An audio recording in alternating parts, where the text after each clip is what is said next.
أعوذ بالله من الشيطان الرجيم ولا تنكحوا المشركات حتى يؤمن ولأمة مؤمنة خير من مشركة ولو أعجبتكم ولا تنكحوا المشركين حتى يؤمنوا ولعبد مؤمن خير من مشرك ولو أعجبكم أولئك يدعون إلى النار والله يدعو إلى الجنة والمغفرة بإذنه ويبين آياته للناس لعلهم يتذكرون. Yang bermaksud, jangan kamu berkahwin dengan perempuan yang musyrikah, perempuan yang menyembah berhala, yang musyrikah, yang kafir musyrik, sehingga dah mereka beriman. Demi sesungguhnya hamba perempuan yang beriman lebih baik daripada seorang perempuan yang musyrikah, walaupun mengagumkan kamu. Dan jangan kamu mengahwinkan orang musyrikin sehingga mereka beriman. Sesungguhnya hamba yang beriman, hamba abdi yang beriman lebih baik daripada seorang kafir musyrik, yang kafir yang musyrik walaupun mengagumkan kamu. Mereka itu mengajak kepada neraka, dan Allah mengajak kepada syurga dan keampunan dengan izinnya, dan menyatakan ayat-ayatnya kepada manusia supaya mereka mengambil peringatan. Ayat ini pada umumnya mengharamkan orang lelaki Islam berkahwin dengan perempuan-perempuan musyrikah, perempuan-perempuan kafir yang musyrikah, yang menyembah berhala, menyembah api dan sebagainya. Walaupun dikatakan puak-puak ahli kitab juga musyrikah, menyembah salib, tetapi di sana ada ayat-ayat yang mengecualikan. Wal muhsanatu minal ladzina utul kitaba min qablikum idza ataitumuhunna ujurahunna muhsinina ghairu musafihin. Dan dihalalkan kamu berkahwin dengan perempuan-perempuan yang baik di kalangan mereka yang punya kitab lebih dulu daripada kamu, Yahudi dan Kristian. Sekiranya kamu membayar mahar, membayar kepada mereka dalam keadaan berkahwin, bukan menjadi perempuan simpanan. Ayat ini mengecualikan perkahwinan dengan orang Yahudi dan Kristian, perempuan Yahudi dan Kristian sahaja, perempuan Yahudi dan Kristian. Namun berkahwin lelaki orang Islam, perempuan kahwin lelaki Kristian Yahudi tak dibenarkan oleh syarak. Dibenarkan lelaki berkahwin dengan perempuan ahli kitab. Adapun perempuan Islam tak dibenarkan berkahwin dengan lelaki ahli kitab. Adalah hikmat-hikmatnya. Di antaranya pernah dalam satu kisah, salah seorang khalifah Islam zaman Abbasiyah menghantar seorang alim yang terkenal, Abu Bakar Al-Baqillani, menjadi utusan bertemu dengan raja Kristian Ortodok. Cerita dia menarik, di mana raja Kristian ni kalau nak mengadak dia kena rokok. Lalu sengaja dia nak kena orang Islam, dia surat pintu gerbang, pintunya rendah. Bila nak mengadak mesti kena rokok lah. Nak lakuh pintu tu kena tunduk, rokok dia terpaksa. Dia buat pintu, dia sekat pintu. Abu Bakar Al-Baqillani ni cerdik. Dia siapa dia tengok ada alang tak boleh nak tu, dia pun pusing punggung. Dia pusing punggung, kelolo lah, kelakar sikit lah. Dia pusing punggung, ada masuk ke punggung. Jadi lepas lah. Cuma cerdik lah Abu Bakar Al-Baqillani ni. Kemudian bila sampai di sana, terus marahlah dia, mamalah cara kami begini, dia kata. Pada akhirnya Padri timbulkan persoalan, mengapa agamamu membenarkan orang lelaki mu berkahwin dengan orang perempuan aku, tapi orang puanmu tak boleh kahwin dengan orang lelaki aku. Bukanlah kerana kata orang lelaki aku percaya Nabi Isa, orang lelaki mu tak percaya Nabi Muhammad. Kalau mu percaya Nabi Muhammad boleh kahwin dengan orang puan aku. Senang dia jawab. Kerana bila dia percaya Nabi Muhammad ni, dia masuk Islam lah. Ni percaya ke Nabi Isa je. Nabi Muhammad tak percaya. Kita percaya ke Nabi Isa. Percaya Isa adalah Rasulullah. Kalau percaya Nabi Muhammad, boleh kahwin dengan perempuan aku. Dia jawab dengan hujah akal. Kemudian bila ayat Quran membenarkan perkahwinan dengan perempuan-perempuan ahli kitab. Zaman Sayyidina Umar, terdapat dua orang sahabat. Talhah bin Ubaidillah dengan Huzaifah bin Al-Yaman. Talhah berkahwin dengan seorang perempuan Yahudi. Huzaifah berkahwin dengan Kristian. Bila Sayyidina Umar dengar, Sayyidina Umar marah, dah hampir nak piat. Sayyidina Umar dah ada pemiat. Hampir nak piat.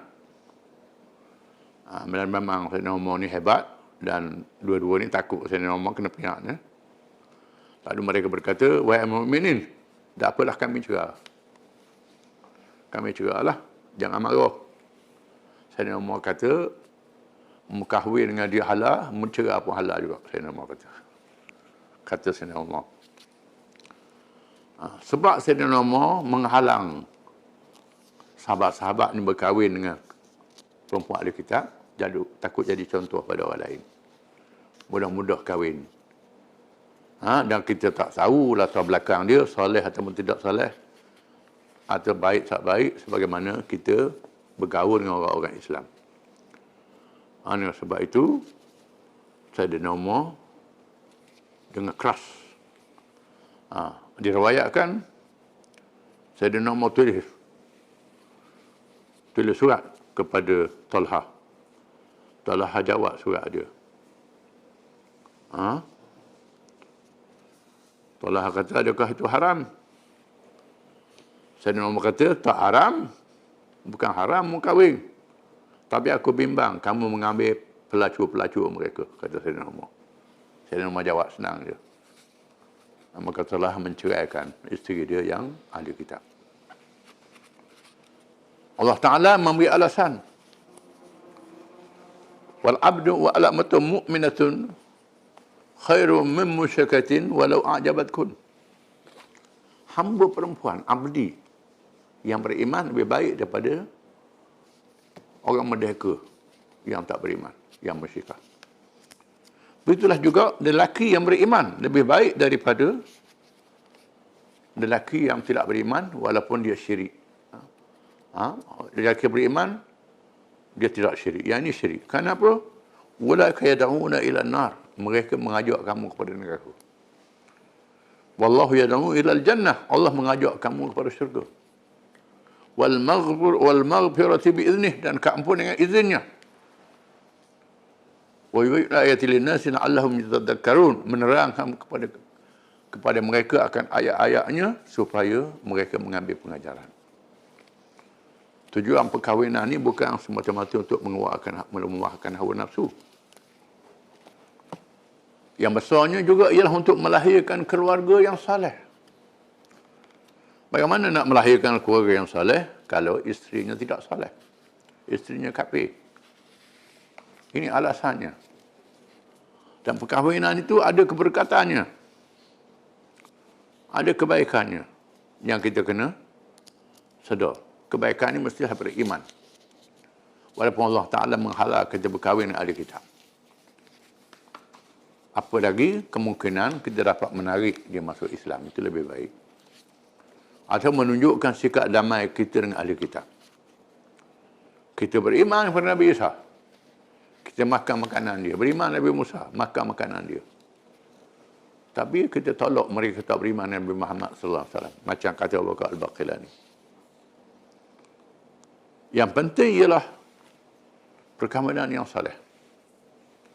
Sabda Rasulullah SAW, tunkahul mar'ah li arba'in. Li maliha wa li hasabiha wa li jamaliha wa li diniha. Fadfar bidhatid din taribat yadak. Dikahwinkan perempuan itu dengan 4 perkara, dengan 4 sebab.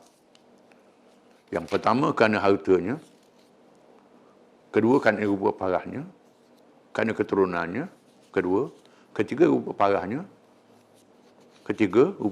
yang keempat kerana agamanya. Maka utamakan agama, nasya puas hatimu. Laksana tanah yang berlumuran pada tangan kanak-kanak yang bermain tanah. Yang puas hati. Kalau berkahwin dengan seorang yang beriman, seorang yang baik, yang kuat agamanya, hati kamu akan puas. Tetapi kalau berkahwin dengan seorang yang tak baik, hati kamu tak puas. Sekejap sebetul, sebetul aja, sedap sebetul aja. Puas hawa nafsu, hidup kamu akan susah. Lepas pada itu, akan susah masalah rumah tangga, susah masalah dengan anak-anak dan sebagainya. Itu akibat. Kemudian, dengan sebab itu, utamakan yang agama, nasihat puas hatimu. Disebut dalam hadis yang lain. Ad-dunya mata' wa khairu mata'id dunya al-mar'atu salihah. Dunia itu ialah kesedapan, kesenangan hidup. Sebaik-baik kesenangan hidup itu ialah perempuan yang saleh. Sebaik-baik kehidupan kita dalam dunia ialah perempuan yang saleh. Dan sebab itu, Nabi mengajak kita berkahwin dengan yang saleh. Yang soleh ni yad'u ilal jannati wal maghfirati bi'idhnih, mengajak kepada syurga dan mengajak kepada keampunan. Yang tak soleh ni boleh heret ke neraka. Boleh heret pada perkara yang buruk dunia dan buruk di hari akhirat. Dan sebab itu disuruh kita memilih yang beriman. Setengah ulama tafsir mengatakan ayat ini berkait dengan Abdullah bin Rawahah. Abdullah bin Rawahah, dia ada isteri dan dia ada hamba. Hamba perempuan. Hamba perempuan hitam pula hamba tu. Tapi dia bergaul dengan hamba tu. Sehingga ada dalam kisah. Disebut dalam kitab-kitab. Abdullah bin Rawahah ni ialah sahabat Nabi yang mati syahid dalam perang Mu'tah. Yang terkenal. Dia ada kisah dia. Mengikut satu kisahnya, satu malam tu, bini dia tengok dia tak ada. Bini pun carilah, bini dia cemburu. Cari-cari tengok duduk dengan hamba. Hamba dia, hamba perempuan dia. Bini ni pun nak mengamuk. Dia kata tak ada apa-apa pun. Lepas tu bini kata, cuma baca Quran. Kerana kalau mazhab Syafi'i kan, bila orang hadap tu tak boleh baca Quran. Cuma baca Quran. Dia pun baca saya. Bini dia ada hafal Quran. Baca saya. Bini kata, tak apalah. Tak apalah, bacalah tu. Pagi dia pun cerita ke Nabi. Rasulullah, dia kata, malam bini saya ngamuk. Saya duduk ke hamba saya. Dia suruh saya baca Quran, saya baca saya. Dia kata, tak apalah. Nabi dia pun suka tengok. Nabi tak marah dia. Suka. Nabi suka.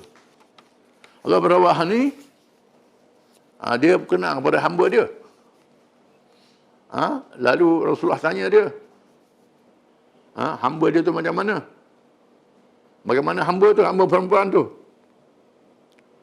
Bila berlaku hal ni, dia kata, tasumu wa tusalli wa tuhsin al-wudu wa tashhadu an la ilaha illallah wa annaka rasulullah. Hamba perempuan saya ni berpuasa Ramadan, semayang tak tinggal, ambil wudu molek, mengucap 2 kalimat syahadah. Nabi kata, mengaku Rasulullah, ya Aba Abdullah, hadhihi mu'minah. Wahai Talha, wahai Abu Abdullah, Abdullah bin Rawahah, wahai Abdullah, dia ni beriman. Lalu dia berkata, walladhi ba'athaka bil haqq la'atiqannaha wa tazawwajannaha. Demi Tuhan yang dirimu didambang menjadi rasul dengan sebenarnya, saya akan merdekakan dia dan berkahwin dengan dia, kata dia, kerana dia beriman. Nabi kata begitu. Dia pun kahwin. Bila dia kahwin, orang pun buat bercakap. Kahwin dengan perempuan, hamba, hitam, legam. Kata dia. Kata, Allah Ta'ala turunkan ayat ni. Al-amatu mu'minatun khairu min musyrikin walau a'jabatkum. Hamba yang beriman lebih baik pada musyrikah, kafir yang merdeka, walaupun mengagumkan kamu. Allah turunkan ayat ni.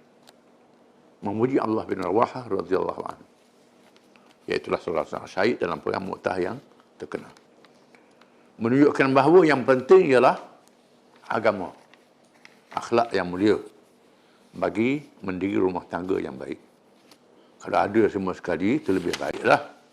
Empat-empat perkara tu, cantiknya, keturunannya, rupa parahnya, hartanya, agamanya, ada mereka.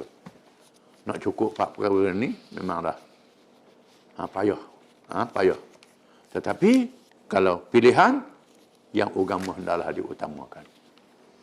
Utama, agama. Kalau agama ni, kita letak yang pertama, insya-Allah kita selamat dunia dan selamat di akhirat.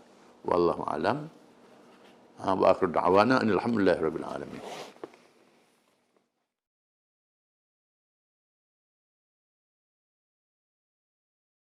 A'udzu billahi minasy syaithanir rajim. Wa yas'alunaka 'anil mahid. Qul huwa adhan fa'tazilun nisaa fil mahid. ولا تقربوهن حتى يطهرن فإذا تطهرن فأتوهن من حيث أمركم الله إن الله يحب التوابين ويحب المتطهرين نساؤكم حرث لكم فأتوا حرثكم أن شئتم وقدموا لأنفسكم واتقوا الله واعلموا أنكم ملاقوه وبشر المؤمنين.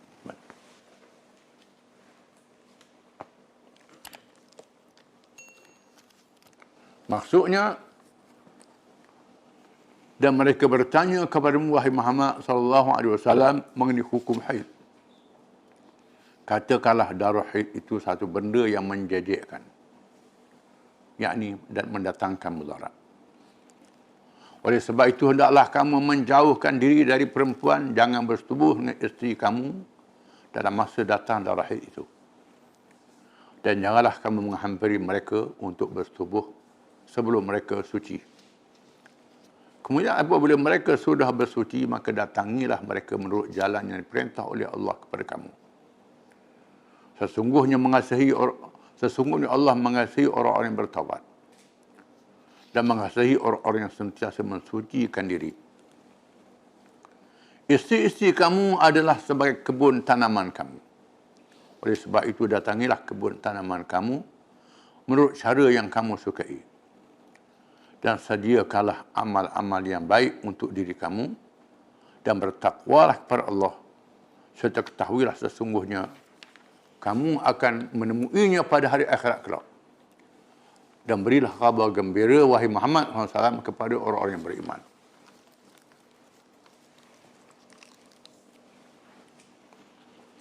Menurut para ulama tafsir,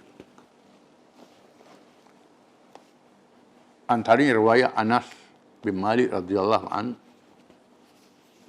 ayat ini ada sebab nuzul, sebab turunnya.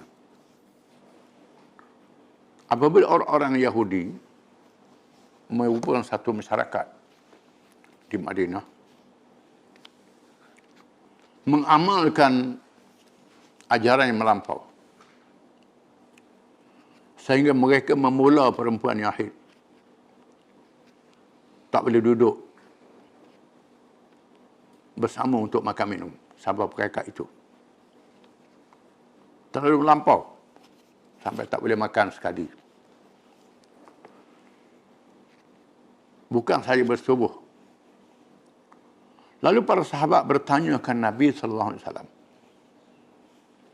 tentang orang Yahudi. Mereka ni ada ahli kitab, beramal kitab Taurat. Adakah betul cara itu? Lalu malaikat Jibril datang mewahyukan ayat ini baca tadi. Wa yas'alunaka 'anil mahid, dan mereka bertanya wahai Muhammad SAW mengenai perempuan haid. Qul huwa adha, katakan Nabi Muhammad, itu adalah perkara yang menjejekkan, menyebabkan penyakit. Darah haid ni darah penyakit, menjejekkan. Fa'tazilun nisaa fil mahid, maka hendaklah kamu mengasingkan diri dari perempuan yang haid itu. Wala taqrabuhunna hatta yathurna, dan jangan kamu menghampiri mereka sehingga mereka suci. Fa idza tatahharna fa'tuhunna min haitsu amarakumullah, maka bila mereka bersuci, suci, maka datangilah mereka mengikut apa yang perintah oleh Allah. Innallaha yuhibbul tawabin wa yuhibbul mutatahhirin. Allah Ta'ala mengasihi orang yang bertaubat, mengasihi orang yang bersuci. Mereka bersuci. Dihuraikan oleh Nabi SAW, maksudnya tidak boleh bersetubuh. Bukan makna makan minum. Makan minum dibolehkan, bercakap dibolehkan, tidur sekali dibolehkan. Yang tak dibolehkan bersetubuh saja. Itu maksudnya. Bila Nabi menyampaikan ayat ini, menyampaikan ajaran ini, dan sampai berita pada orang Yahudi. Lalu mereka bercakap sesama mereka, malah Muhammad ni saja nak lawan dengan kita saja. Bila kita buat sesuatu, dia buat cara lain pada kita.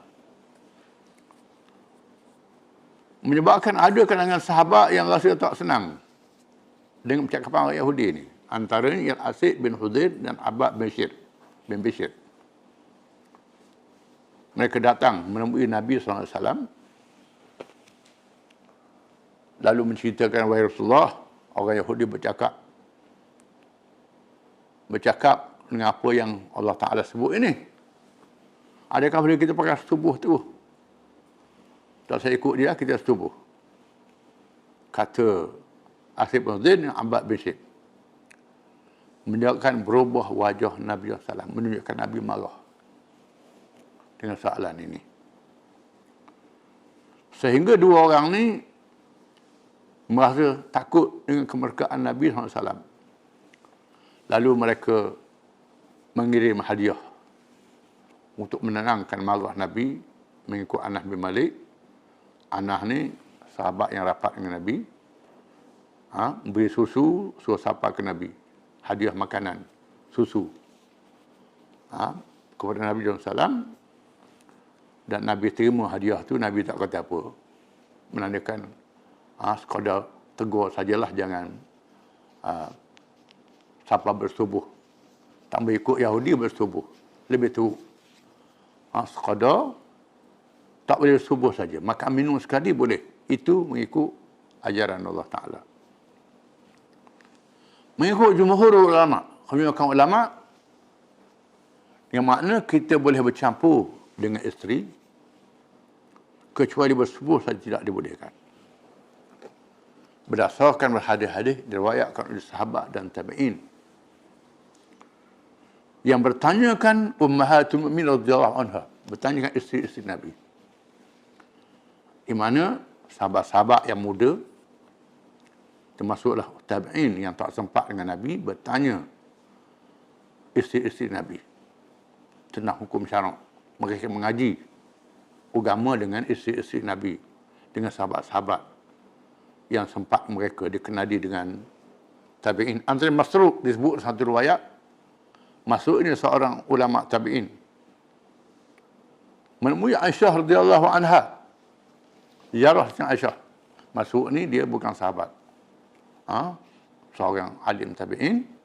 Dia menceritakan, dia pergi ziarah, dia beri salam, assalamu ala nabi wa ala ahli. Selamat sejahtera kepada Nabi dan kepada keluarganya. Aisyah jawab salam, sila datang, masuk. Lalu Masruq kata, saya nak tanya kepada ibu, tapi malu. Saya nak tanya soalan, tapi saya malu. Aisyah pun marah. Aisyah kata, innama ana ummuk wa anta ibni. Kan aku ni ibumu. Mu ni anak aku. Kerana Allah Ta'ala namakan isteri Nabi ibu-ibu pada orang yang beriman. Mu malu apa? Tanyalah. Lalu Masruq bertanya tentang hubungan suami isteri yang haid. Lalu Aisyah mengatakan, semuanya boleh malaikat bersetubuh saja. Kemaluan saja. Tak boleh. Hadis ni menjelaskan bahawa yang diharamkan ialah bersetubuh. Dan banyak lagi hadis-hadis yang lain. Adapun ada hadis-hadis mengatakan Nabi tak dekati.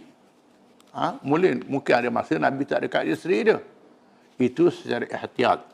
Orang kita kata ambil basi saja. Bukan makna dia haramkan. Makna boleh bergaul dengan isteri kecuali bersepuh saja dan sahid. Itulah pendapat yang ulama dan pendapat yang kuat berasal pada hadis-hadis Nabi SAW. Wala taqrabuhunna hatta yatuhurna. Jangan kamu hampiri mereka hingga mereka suci.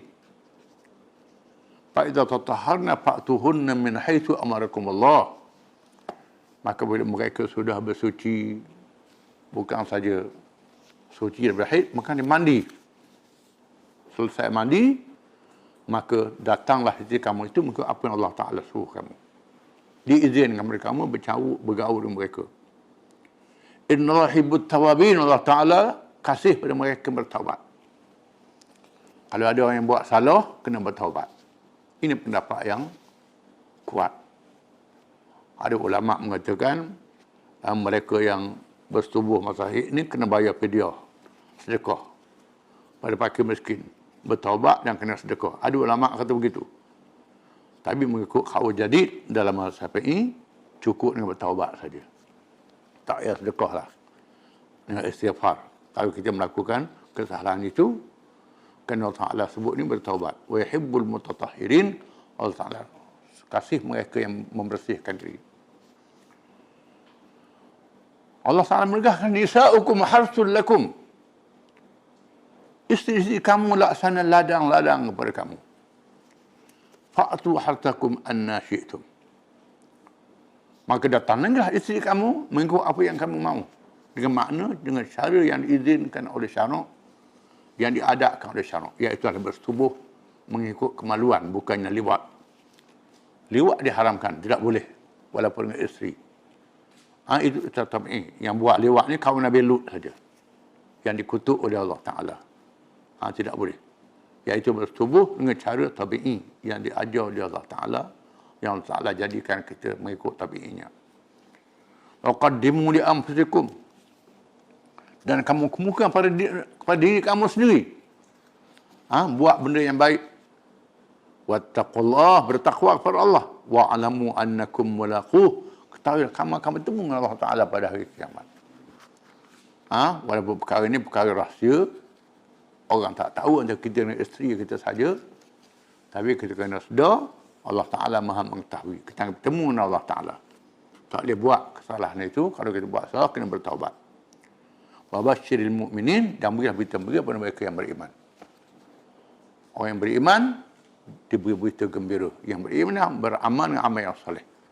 Mengikut adat-adat Islam, Allah Ta'ala beri berita gembira, dapat pahala. Pahala ni bukan sahaja kita mengerjakan amal, termasuklah meninggalkan yang dilarang oleh Allah Ta'ala. Dapat pahala. Amal yang soleh ni bukan saja buat amal, termasuk meninggalkan larangan, termasuk dengan amal soleh. Dia beri pahala dan balasan di surga pada hari kiamat. Termasuklah pergaulan kita dan isteri kita. Termasuk perkara yang diberi kebajikan oleh Allah Ta'ala. Pernah dalam satu hadis Nabi menyebut, termasuklah kita bergaul dengan isteri kita pun dapat pahala. Lalu sahabat tanya, Rasulullah, adakah kita puaskan hawa nafsu boleh pahala juga? Rasulullah kata, tidakkah kalau kamu buat yang haram, berzina atau berdosa? Kalau berzina atau berdosa, maka berkahwin juga. Berkahwin adalah pahala. Yang makna kita mengikut perintah Allah Ta'ala dapat pahala. Termasuk pergaulan kita dengan isteri kita. Diberi pahala oleh Allah Ta'ala. Amal yang soleh. Jadi amal yang soleh itu terluas lapangannya. Cukup sekadar itu. Wallahu alam bisawab. Wa akhir dawana alhamdulillah rabbil alamin.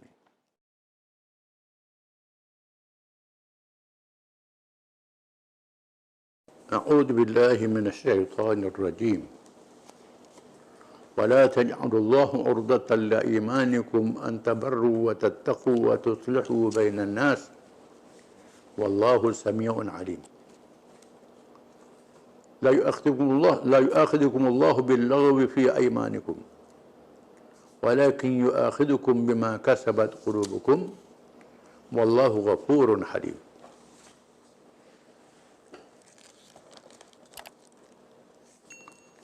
Maksudnya, Dan janganlah kamu jadikan nama Allah dalam sumpah kamu sebagai benteng yang menghalangi kamu daripada berbuat baik dan bertakwa, serta mendamaikan perbalahan antara sesama manusia.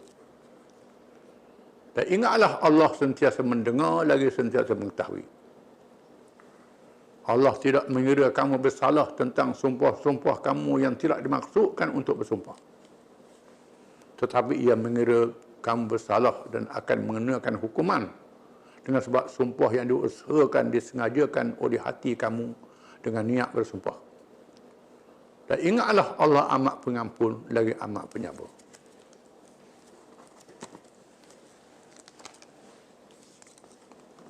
Ayat-ayat berkait dengan sumpah. Sumpah ni satu perkara yang sangat menjadi minat orang Arab untuk menguatkan tekad, menguatkan suatu perkara, menguatkan hujah. Maka bersumpahlah dengan menyebut nama Allah, wallahi wa billahi wa tallahi. Itu di zaman Islam. Zaman jahiliyah bersumpah dengan berhala, wallati wal uzza. Sumpah syirik. Maksud sini sumpah secara Islam. Kadang-kadang digunakan kerana terlalu marah, sehingga bertindak dalam perkara yang tidak baik, menghalang untuk buat baik. Antaranya silaturahim, hubungan keluarga, hubungan baik. Bersumpah tak baik dengan orang ni, sebagai contohnya. Berkelahi ni haram. Walaupun berkelahi tak ada benda yang betul, tapi jangan siapa sumpah. Namun kadang-kadang telajak menyebabkan bersumpah. Maka Allah melarang, wallahu la tal'imanikum an tabarru wa tattaqu wa tuslihu bainan nas wallahu samiun alim. Jangan kamu jadikan Allah sebagai halangan dengan cara kamu bersumpah untuk kamu berbuat baik dan bertakwa dan berdamai di kalangan manusia. Dan Allah itu maha mendengar lagi maha mengetahui. Disebut dalam hadis-hadis yang banyak, Rasulullah menunjukkan bahawa Rasulullah kata, kalau aku bersumpah lah, tak mau buat benda yang baik, aku langgar sumpah itu. Buat benda yang baik. Bayar kafarah sumpah, bayar denda. Bayar denda boleh pahala, kemudian buat baik boleh pahala pula, 2 kali pahala. Kita bersumpah tak mau baik sampai bila-bila dengan orang, sebab kesalahan dia. Boleh jadi satu hari akan berubah. Adalah lebih baik kita berbaik, kita berbuat kebajikan, kita bertakwa, bersumpah sama buat benda yang baik. Perkara takwa satu langkah yang salah, maka Allah membetulkan langkah yang salah ini dengan cara diberi pahala kepada mereka yang beriman. Iaitulah langgar sumpah itu, bayar kafarah. Akan kita baca kafarah sumpah ni, akan sampai pada ayatnya. Iaitulah beri makan atau beri pakaian 10 orang miskin, atau memerdekakan hamba, ataupun puasa 3 hari. Dia beri pilihan, boleh buat mana-mana. Itu kafarah sumpah. Kita akan bincang bila sampai pada ayatnya. Sekiranya kita langgar sumpah itu, kita bayar kafarah, boleh pahala 2 kali. Pahala kafarah dan pahala kita buat baik kepada orang. Kerana perkelahian ini akan dibawa pada hari kiamat. Daripada susah hari kiamat, baik kita susah di atas dunia ni.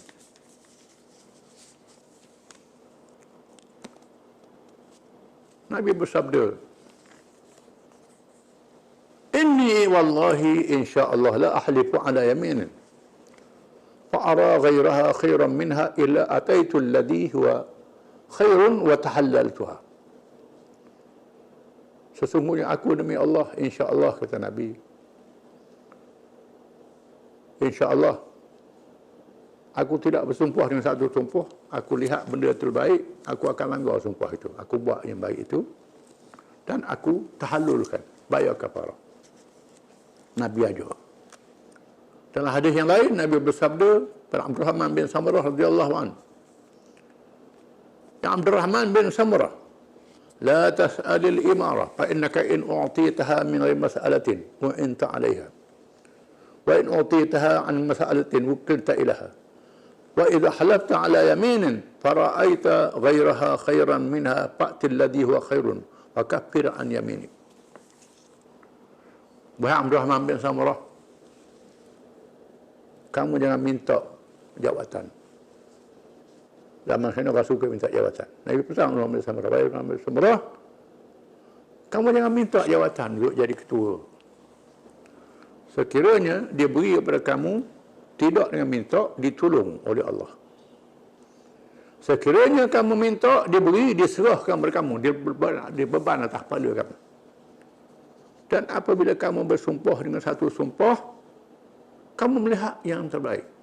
Buat yang baik itu walaupun sangka sumpah, dan bayar kafarah sumpah itu, kata Nabi Muhammad SAW. Itu cara yang diajarkan Nabi Muhammad SAW. Sesungguhnya Allah berfirman untuk memudahkan lagi. La yu'akhidukumullahu bil-laghwi fi aymanikum, walakin yu'akhidukum bima kasabat qulubukum, wallahu ghafurun halim. Allah Ta'ala tidak mengambil dosa, tak membebankan kamu dengan dosa dalam sumpah yang lara, yang tidak ada tujuan sumpah, yang kamu cakap saja. Bila bercakap wallahi wallahi aku tak buat, wallahi aku terus ni, wallahi, kadang-kadang pelawak, kadang-kadang betul saja dia lepas cakap betul. Yang lepas cakap ni diampun oleh Allah Ta'ala. Kalau berdosa pelawak saja, tak siapa terikat dengan sumpah itu. Kalau benar, benarlah dia. Allah Ta'ala ampun. Sumpah yang tidak ada tujuan untuk bersumpah, cuma untuk menguatkan kata-kata saja. Walakin yu'akhidhukum bima kasabat qulubukum. Tapi Allah Ta'ala mengambil kira apa yang kamu bertekad untuk bersumpah. Bila kamu bersumpah, memang niat bersumpah sungguh. Bukan cakap-cakap saja. Bila niat bersumpah, jadi sumpah. Bersumpah nak buat sesuatu, bersumpah tak mau buat sesuatu, jadi sumpah. Balik pada hukum ayat yang dulu tadi. Bila bersumpah nak buat sesuatu, tak mau buat sesuatu, lihat yang terbaik. Kalau baiknya kita buat ataupun tinggal, langgar sumpah itu dan bayar kafarah. Kalau cakap saja tak ada niat sumpah, maka tak jadi sumpah. Wallahu ghafurun halim, dan Allah itu Maha Pengampun lagi Maha lembut terhadap kamu. Allah Ta'ala sangat lembut terhadap kamu, sayang pada kamu. Ini rahmat Allah pada hamba-Nya. Wallahu a'lam.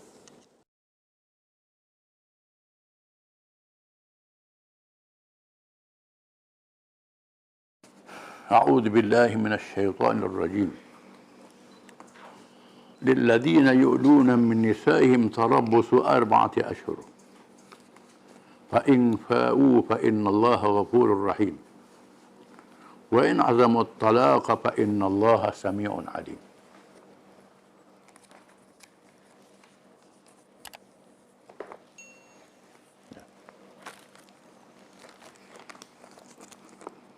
Yang bermaksud kepada orang-orang yang bersumpah tidak akan mencampuri isteri mereka, diberikan tempoh 4 bulan. Setelah itu jika mereka kembali mencampurinya, maka sesungguhnya Allah Maha Pengampun lagi Maha Mengasihani. Dan jika mereka berazam hendak menjatuhkan talak menceraikan isteri, maka sesungguhnya Allah amat mendengar lagi amat mengetahui. Ini berlaku di zaman jahiliah, di mana orang lelaki, suami menzalimi isteri dia yang tak berkenan dengan cara gantung, tak cerai, dengan sumpah pula. Sumpah tak mahu bersubuh dengan isteri dia selama-lama. Ataupun 4 bulan. Allah Ta'ala beri tempoh 4 bulan dalam ayat ini. Dan Islam telah membela kaum wanita dalam masalah ini. supaya orang lelaki tidak bertindak sewenang-wenang, termasuk dengan bersumpah. Setelah kita baca minggu yang lalu tentang ayat yang berkait dengan sumpah. Kalau kita bersumpah sekalipun, bersumpah nak buat suatu perkara yang baik, tak mau buat, lebih baik kita langgar sumpah itu dan bayar kafarah, itu lebih baik. Jangan kita gunakan sumpah untuk menghalang kita buat kebajikan.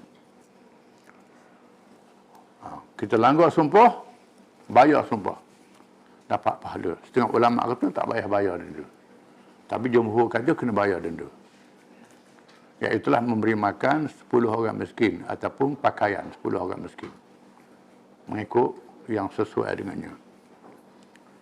Ataupun pilihan yang kedua, membeliharakan hamba. Yang ketiga, puasa selama 3 hari. Di mana kafarah dia pilihan. Boleh buat pilihan. Sama ada beri makan orang miskin 10 orang, beri pakaian kepada orang miskin 10 orang, ataupun membeliharakan hamba, ataupun puasa 3 hari. Langgar sumpah itu. Begitulah mereka melakukan irak. Yang bersumpah tidak akan bersubuh dengan isteri dia. Tujuannya nak menyiksa perempuan itu. Tak mau balik rumah. Dengan sumpah ataupun sebagainya. Sumpahlah. Kuat dengan sumpah. Ini cara jahiliah. Allah Ta'ala kata, Allah beri tempoh selama 4 bulan. Kalau mereka dapat menunaikan, yakni bayar denda, Allah Ta'ala maha pengampun dan penyayang. Di mana kerja ini berdosa sebenarnya. Berdosa, menzalimi isteri, berdosa. Bayar sumpah itu, bayar denda dan baik. Ataupun qadi membuat keputusan, ceraikan. Di mana hakim boleh buat keputusan, ceraikan isteri itu. Jangan biarkan dia begitu gantung begitu. Wa in azamat talaqa fa innallaha samiun alim. Maka jika mereka itu berazam untuk mentalakkan isterinya, sebenarnya dia nak cerai isteri dia, tapi dia buat begitu, ketahuilah Allah Ta'ala maha mendengar lagi maha mengetahui. Allah Ta'ala tahu kamu tak boleh sembunyi apa yang ada dalam hati kamu. Ini satu amaran yang keras daripada Allah Ta'ala terhadap mereka melakukan ilak untuk menggantung isteri dia dengan kerja yang begitu rupa. Menunjukkan Quran ni memberi pembelaan yang adil terhadap sesama manusia tanpa mengira lelaki dan perempuan. Ini disebut dengan nas Al-Quran Al-Karim dan dibahas dengan panjang oleh ulama dalam kitab-kitab fiqh. Wallahu a'lam.